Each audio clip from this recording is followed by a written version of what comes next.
बात सच है या झूठ मैंने सुनी है ज़रूर, वाक़या आपके साथ शेयर करते हैं कि एक बुज़ुर्ग, उसका बेटा और एक गधा किसी बस्ती से गुज़र रहे थे।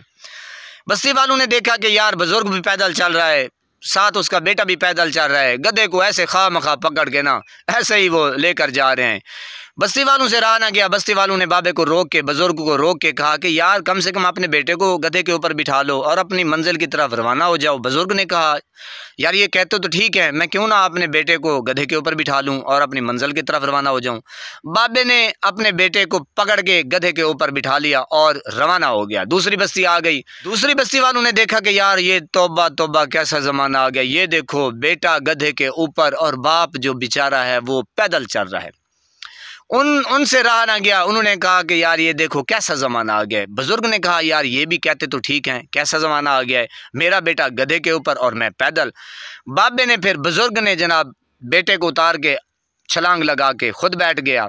फिर उस बस्ती से गुजर गए। तीसरी बस्ती आ गई। तीसरी बस्ती वालों ने देखा, हैरानगी से उन्होंने कहा कि तौबा तौबा यार ये कैसा ज़माना आ गया, ये देखो बुज़ुर्ग जो है ना वो गधे के ऊपर, बेटा जो है ना वो देखो पैदल, और यार ये छोटा सा गधा है, ये देखो यार ये तो जुल्म है। बाबे ने कहा कि यार कहते तो ठीक है, छोटा सा गधा है, मैं इसके ऊपर बैठ गया हूँ। और बाबे ने उतर के जनाब पता क्या किया, उसने गधे को उठा के ना अपने मोंढे के यानी कि अपने कंधे के ऊपर रख के ना रवाना हो गया। दूसरी बस्ती वालों ने देखा कि यार ये ओए हो ये देखो कैसा ज़माना आ गया है, यार बेटा पैदल चल रहा है और ये देखो बुज़ुर्ग ने गधे को अपने कांधे के ऊपर उठा के जनाब ये देखो सफ़र कर रहे हैं, यार ये कैसा ज़माना है। इनकी मत बज गई है। तो बुज़ुर्ग को रोक के उन्होंने कहा कि यार ये देखो क्या तुम्हारा अकल जो है ना वो सठिया गया है, तुम पागल हो गए हो, तुम खुद जो है ना गधे को अपने कांधे के ऊपर उठा के और सफ़र कर रहे हो, यार अपने बेटे को बिठा लेते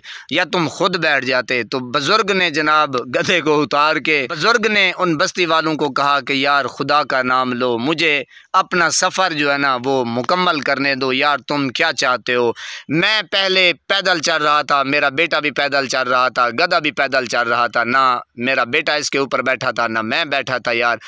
तो दूसरी बस्ती वालों ने कहा कि यार अपने बेटे को बिठा दो, मैंने बेटे को बिठा दिया। फिर तीसरी बस्ती वालों ने कहा कि यार तुम खुद बैठ जाओ, फिर मैं खुद बैठ गया। यार कहानी जनाब आपने सुन ली, एंड यही निकलता है, सबक यही निकलता है कि कोई बंदा भी राजी ना हुआ। बुजुर्ग खुद बैठा, बेटा बैठा, पैदल गए, लेकिन कोई बंदा भी राजी ना हुआ। यानी कि आप जो काम शुरू करेंगे ना सर, अगर आपने कोई काम शुरू कर लिया है, देखें कोई ना कोई इधर से आ जाएगा, उधर से आ जाएगा, बस्ती वाले, इलाके वाले राजी नहीं होगा। ओहो ऐसा कर लेते, ओहो ये तुमने क्या कर दिया भाई, ऐसा कर लेते फिर कामयाब होते। ओ यानी कि मशवरा देने वाले हज़ारों आएंगे जनाब। अगर आप कामयाब होना चाहते हैं तो किसी की ना सुने और चुप करके लगन के साथ अल्लाह की रस्सी को मजबूती से पकड़ के जनाब अपना काम शुरू कर दें। बस इंशाअल्लाह कामयाबी आपके कदम चूमेगी। इधर उधर की ना सुने, जो दिल कहता है वो करें, बस इंशाअल्लाह आप खुद कामयाब हो जाएंगे। अपनी आरा कमेंट सेक्शन में ज़रूर देनी है। मेरे चैनल को सब्सक्राइब कर लीजिए, बेल के बटन को